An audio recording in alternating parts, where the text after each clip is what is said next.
Politics Kerala ചില അപ്രിയ സത്യങ്ങൾ വിളിച്ചു പറയാറുണ്ട്. പൊളിറ്റിക്സ് കേരളയ്ക്ക് കോൺഗ്രസ് പാർട്ടിയെ ഇഷ്ടമാണ്. BJPക്ക് ബദലായി ഇന്ത്യയിൽ കോൺഗ്രസ് പാർട്ടി മാത്രമേ ഉള്ളൂ. കോൺഗ്രസ് പാർട്ടിയുടെ നേതൃത്വത്തിൽ ഇന്ത്യ മുന്നണി രൂപീകരിച്ചപ്പോൾ ഏറ്റവും കൂടുതൽ പിന്തുണച്ചതും ഏറ്റവും കൂടുതൽ വാർത്ത ചെയ്തതും ഞങ്ങളാണെന്ന് നിങ്ങൾക്കറിയാം. ഇപ്പോൾ ലോക്സഭാ ഇലക്ഷൻ്റെ പടിവാതിൽക്കൽ നിൽക്കുകയാണ് ഇന്ത്യ. ലോക്സഭാ ഇലക്ഷൻ്റെ പടിവാതിൽക്കൽ നിൽക്കുമ്പോൾ ചില സത്യങ്ങൾ നിങ്ങളോട് വിളിച്ചു പറയാതിരിക്കാൻ എനിക്കാവില്ല. പ്രത്യേകിച്ചും എൻ്റെ മണ്ഡലമായ തിരുവനന്തപുരത്ത് പന്ന്യൻ രവീന്ദ്രൻ ഏറെക്കുറെ പ്രചരണത്തിൽ മുന്നിലായി കഴിഞ്ഞു. പന്ന്യൻ രവീന്ദ്രൻ്റെ റോഡ് ഷോ തരംഗമായി മാറി. കടകംപള്ളി സുരേന്ദ്രനാണ് പന്ന്യൻ രവീന്ദ്രൻ്റെ റോഡ് ഷോ നടത്തിയത്. പക്ഷേ രാജീവ് ചന്ദ്രശേഖർ, അദ്ദേഹത്തിന് ആർക്കും അറിയില്ല. ഏഷ്യാനെറ്റിൻ്റെ ചെയർമാൻ എന്ന രീതിയിൽ ഞാൻ മുമ്പ് പറഞ്ഞതുപോലെ ഏഷ്യാനെറ്റ് ജീവനക്കാർക്കറിയാം, അവർക്ക് അദ്ദേഹം ദൈവമാണ്, ജനങ്ങൾക്ക് ദൈവമൊന്നുമല്ല. രാജീവ് ചന്ദ്രശേഖറിൻ്റെ ചെറിയ ചെറിയ പോസ്റ്ററുകളൊക്കെ അടിച്ചു വന്നു.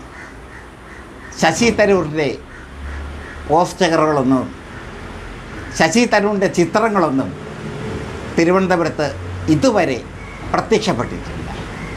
ഞാനൊരു കോൺഗ്രസ് നേതാവിനോട് വിളിച്ച് ചോദിച്ചു. അവൻ പറഞ്ഞത് വർക്കിംഗ് കമ്മിറ്റിയൊക്കെ കൂടി സ്ഥാനാർത്ഥികളെ തീരുമാനിച്ച ശേഷം പോസ്റ്റർ അടിക്കുമെന്നാണ്. ചുരുക്കി പറഞ്ഞാൽ ബാക്കി എല്ലായിടത്തും പോസ്റ്ററുകൾ വന്നു സ്ഥാനാർത്ഥികളുടെ.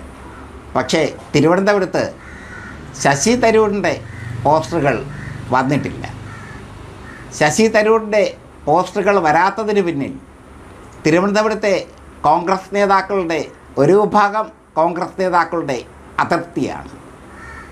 ഒരു വിഭാഗം കോൺഗ്രസ് നേതാക്കൾ ശശി തരൂരിനെതിരെ യോഗം ചേർന്നത് ഞങ്ങൾ റിപ്പോർട്ട് ചെയ്തിരുന്നു. ശശി തരൂരിനെതിരെ യോഗം ചേർന്ന കോൺഗ്രസ് നേതാക്കൾ പറഞ്ഞ കാര്യങ്ങൾ ഇനി ഞങ്ങൾ നിങ്ങളോട് പറയാം. ഇയാളെ കാണാൻ വലിയ പാടാണ്.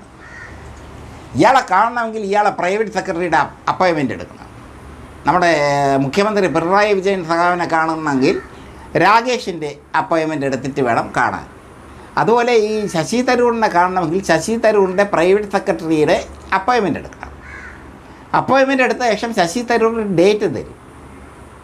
ആ ഡേറ്റിൽ വേണം ഇദ്ദേഹത്തെ കാണാൻ. ജയിച്ചു കഴിഞ്ഞാൽ പിന്നെ തിരുവനന്തപുരത്ത് ഇദ്ദേഹത്തെ കാണില്ല. ഒരു ഫംഗ്ഷന് വിളിച്ചു കഴിഞ്ഞാൽ ഇദ്ദേഹം 2 മണിക്ക് വരാമെന്ന് പറഞ്ഞാൽ 8 മണിക്കേ വരൂ, രാത്രി 8 മണിക്കേ വരൂ. എനിക്കിപ്പോഴും ഓർമ്മയുണ്ട്, ഞാൻ ജനയുഗത്തിൽ സീനിയർ റിപ്പോർട്ടറായി വർക്ക് ചെയ്യുമ്പോൾ കരുണാകരൻ്റെ പ്രതിമയാണെന്ന് തോന്നുന്നു പ്രസ് ക്ലബ്ബിൽ അനാവരണം ചെയ്യുന്നു.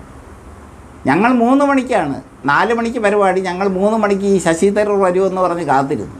ഇയാൾ വന്നത് 7 മണി. ഇയാൾക്ക് ഒരുപാട് ആത്മവിശ്വാസമുണ്ട്, പണമുണ്ട്. അതുകൊണ്ട് തിരുവനന്തപുരത്തെ തീരദേശ പ്രദേശങ്ങളിൽ പണം വിതറി പലപ്പോഴായി ഇയാൾ ജയിച്ചു പോകാറുണ്ട്.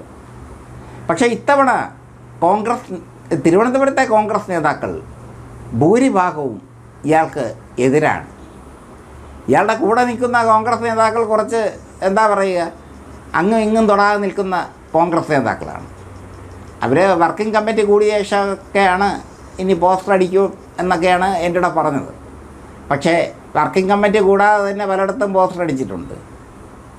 ഇയാളുടെ പോസ്റ്ററുകൾ മാത്രം പ്രത്യക്ഷപ്പെട്ടിട്ടില്ല. ചുരുക്കത്തിൽ ശശി തരൂരിന് മരണക്കെണി ഒരുക്കിയിരിക്കുന്നു തിരുവനന്തപുരത്തെ കോൺഗ്രസ് നേതാക്കൾ. പന്ന്യൻ രവീന്ദ്രൻ ഒരുപാട് മുന്നിലേക്ക് പോയിരിക്കുന്നു.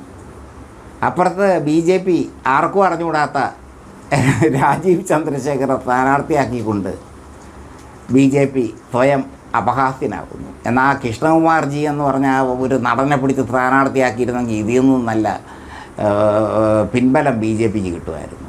അല്ലെങ്കിൽ ആ നിർമ്മല സീതാരാമനെ പിടിച്ച് സ്ഥാനാർത്ഥിയാക്കിയാൽ മതിയായിരുന്നു, അവർക്കൊരു ഇമേജ് ഉണ്ടായിരുന്നു. ഈ രാജീവ് ചന്ദ്രശേഖരൻ ഏഷ്യാനെറ്റിൻ്റെ മുതലാളിയാണ് എന്നതിനപ്പുറം ഒരു ഓട്ടോക്കാർക്ക് പോലും അറിയില്ല. ഞാനിന്നൊരു ഓട്ടോക്കാരനുമായി സംസാരിച്ചു. അപ്പോൾ ചോദിക്കുന്നു ഇദ്ദേഹം ആരാണെന്ന് എനിക്കറിയില്ലെന്ന്. അതോ അവരുടെ സാധാരണക്കാരുടെ അഭിപ്രായം, അതൊന്നുമല്ല പ്രശ്നം. ശശി തരൂരിന് മരണക്കണി ഒരുക്കിയിരിക്കുന്നു കോൺഗ്രസ് നേതാക്കൾ. ശശി തരൂർ ഇത്തവണ 8 നിലയിൽ പൊട്ടും.